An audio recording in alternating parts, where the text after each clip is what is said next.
Hello and welcome, I'm Andriy Kurkov and you're watching Head to Head on UATV. Today we're discussing charity in Ukraine, in particular EMMAUS, which is the international charitable initiative helping homeless people to find a place to live and a new meaning of life. How efficient is this organization in Ukraine and what are the main challenges it faces? To talk on the issue, we welcome to the studio Andriy Kurkov. He is a popular Ukrainian writer who published first non-fiction book dedicated to the EMMAUS movement in Ukraine. Hello and thank you for being with us today. Hello, thank you. Mr. Kurkov, tell us a bit more about the whole EMMAUS movement and why did you decide to bring on this topic in your book? Well, in fact, actually, I was asked to write this book by a volunteer, unfortunately late already, organizer of EMMAUS in the Lviv region, Lesia Sanotska, who was an artist actually, and she sacrificed her artist career in order to help homeless people to return to normal life. And this book actually, partially, half of the book is dedicated to Abbat Pierre, Andriy Kurkov, that was his real name, a French adventurist, who is the establisher? Who was actually a hero of resistance in France in the times of war. And then actually he became a member of parliament and started this movement in 1949. Actually, 1949, you mean? Yeah, yeah. And I don't think he ever imagined that this movement will become international, but it took off like a missile because he was so dedicated.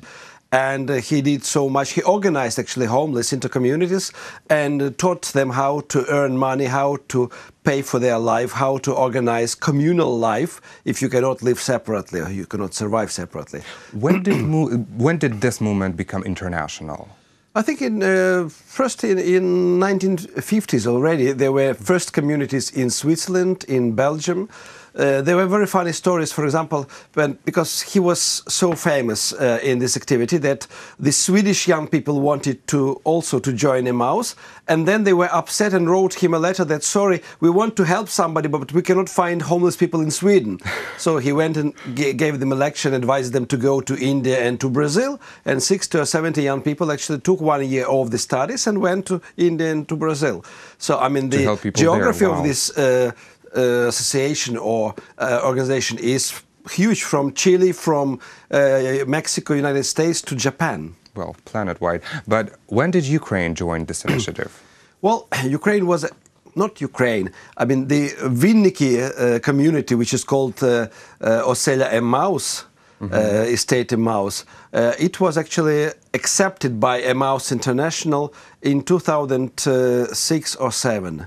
I think, 2006 or 7. And by that time already they had a so-called social hotel for people who wanted to stop being homeless, who agreed. Like the dormitory, basically, right? It's like a dormitory, but more than that, because there were workshops, they were taught how to repair old furniture, for example, how to do different jobs to earn money, how to collect and sell unneeded items or recyclable materials. And they still exist. I mean, I went a week ago to Vinniki again to visit the estate, and there was a Monday weekly meeting of the so-called compagnons, that's how they call themselves, the ex-homeless people, and they were discussing the plans for the next week. Wow. There are about 19 people living now in this complex, in this estate, and they are working there, but they have their own transport. They have their own charity shops now in Lviv and in Vinniki. Do you know approximately how long time does the person need to stay in this EMMAUS home at Lviv, basically, to become the ex-homeless person? Well, what happens actually, many homeless people don't have passports or documents. So, I mean, EMMAUS helps them to restore their documents.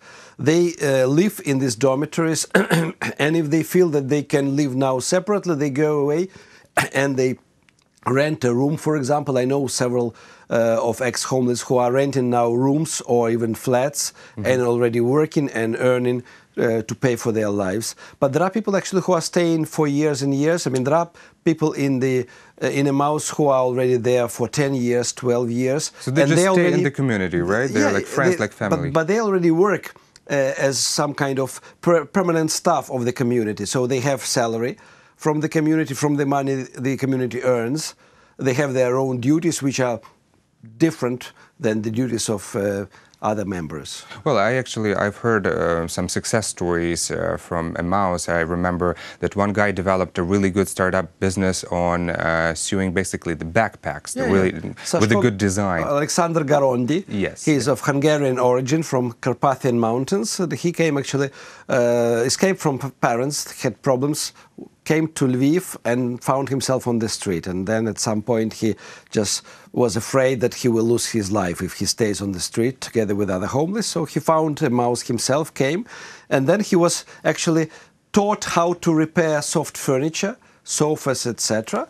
And he liked working with materials, and he started actually designing and making bags, backpacks and things like this. And he has his own actually brand now. He is participating in the craft fairs around Ukraine, and he always comes back to visit his old companions. Excellent. And do you know, is this department of EMMAUS in Lviv, is this the only one, or are there any others in Ukraine? Well, there is a new one to be set up. There are volunteers who are trying now to organize the same kind of community in Kharkiv, which will be very important because most of the charity groups which are helping homeless, they are situated in the west of the country.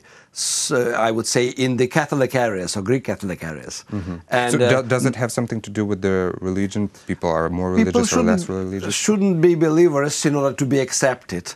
But in many areas, the charities are supported by the believers or by local churches. Mm-hmm. So that's now true. This initiative is coming to Kharkiv. Do you know the current situation, when approximately they could start this initiative over there, or are there any challenges they are facing currently? I think they are doing, the thing is, I mean, they can start working as a charity, but they cannot call themselves part of EMMAUS until they are approved by the EMMAUS International. So they apply for some authorization? Yeah, they apply. They will get 3 years probation or sort of help with probation period. They will be looked after and checked by volunteers from Switzerland, from Brazil, like in Vinnytsia. And after 3 years, if everything is okay, they will be considered sort of official EMMAUS charity, which means that they can apply for lots of different helps from the organizations like this. For example, Vinnytsia charity was helped by ex-homeless from Switzerland and Germany in order to collect money and to buy a car, a small lorry, to bring broken furniture to repair, to bring things which are put in the containers for the charity.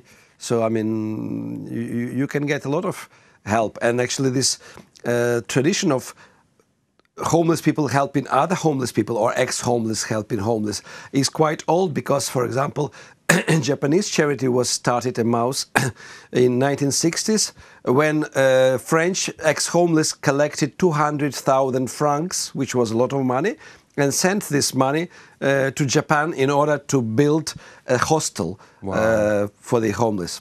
That's pretty generous, I would say. Yeah. Well, but do you know what challenges do such initiatives in Ukraine face right now? Because as far as I understand, since 2014, since the start of the conflict, we have a lot of IDPs in Ukraine, internally displaced persons, and I could probably guess that there would increase the amount of homeless people also within this time.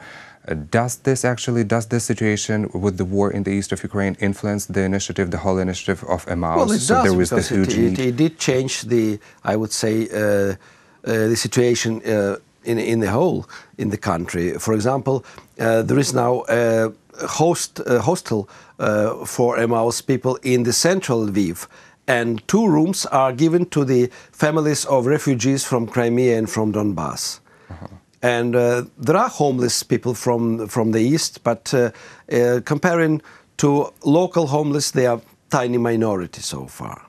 Well, the challenges actually are mainly connected with the change in people's attitude towards homeless. Could you be more specific on that? Well, because it's very difficult for the ex-homeless to be reintegrated, to feel self-confident. Because, I mean, even if they live somewhere and they work somewhere, they are still treated with disrespect or sort of ignored by many people. So, I mean, it takes a lot of courage for homeless people to try to come back into normal life. How could we challenge this? How could we confront this attitude towards homeless people, in your opinion? It's work of media, it's work of universities, educational programs, just public discussions about human rights and human values of life. If they are heard regularly by people, I mean, it will help.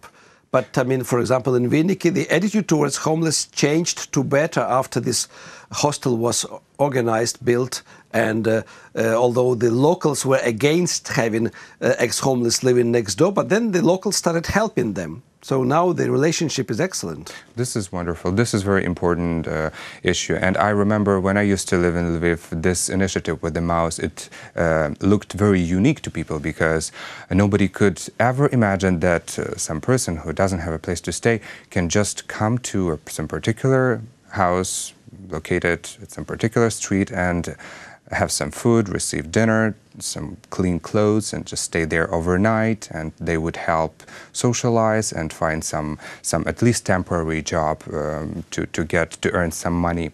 But how do you think, could these initiatives like EMMAUS become some first signs of the public trust between people, like social optimism? Well, I think it's part of civil society. It's a very important part because the organizations like this are run by active members of the society who are usually not paid. So, I mean, they dedicate their lives to help others. And actually, I think this movement is on the rise. There are new charities set up, not necessarily connected or wanting to be connected with EMMAUS. And the more charities we have, I think the more stable psychological and political situation in the country will be. Mm-hmm. What are the current initiatives right now? Because I remember I was taking part in some garage auction back in Lviv when people were selling some used stuff, and also I remember there was the costume of Jamala, who is the winner of Eurovision Song Contest, and she would sell her dress from the Smile video clip, as far as I remember. So we would just go there and buy some books and buy some other stuff. I don't know. There was a lot of things.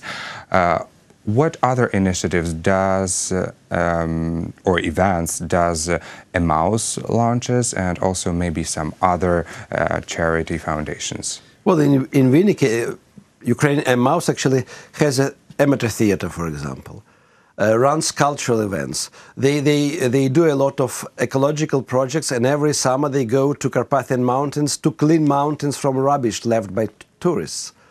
There are other things they do, but there is a cultural exchange between ex-homeless of Ukraine and ex-homeless of Switzerland. So recently, actually, Ukrainian ex-homeless went to France and to Switzerland to meet their colleagues in unhappy moments, so to say. There are sports games between homeless and non-homeless. Wow. So there are lots of other things, yeah. This is nice. And coming back to your book, you mentioned that there is a chapter about history of EMMAUS, and are there real success stories of homeless people, of Ukrainians who are ex-homeless basically right now, or? Well, I mean, success for such a person is return to normal life, and these stories are not unique. I mean, it happens everywhere. And in Lviv in particular, I know several cases of actually people completely sort of returning to normal life, and sometimes even being reaccepted by their relatives and families, because, I mean, person becomes homeless not just because somebody takes home away. He can be pushed out from the family, from the house. He can come back from prison and nobody wants to take him. So, I mean, there are lots of different reasons. And for these people, actually, just coming back to normal life is the biggest success possible. That's true. And thank you so much for bringing this topic onto public, and thank you for this interesting conversation. Thank you very much. That was Andriy Kurkov, Ukrainian writer. Thank you for watching Head to Head. I'm Andriy Kurkov. Goodbye.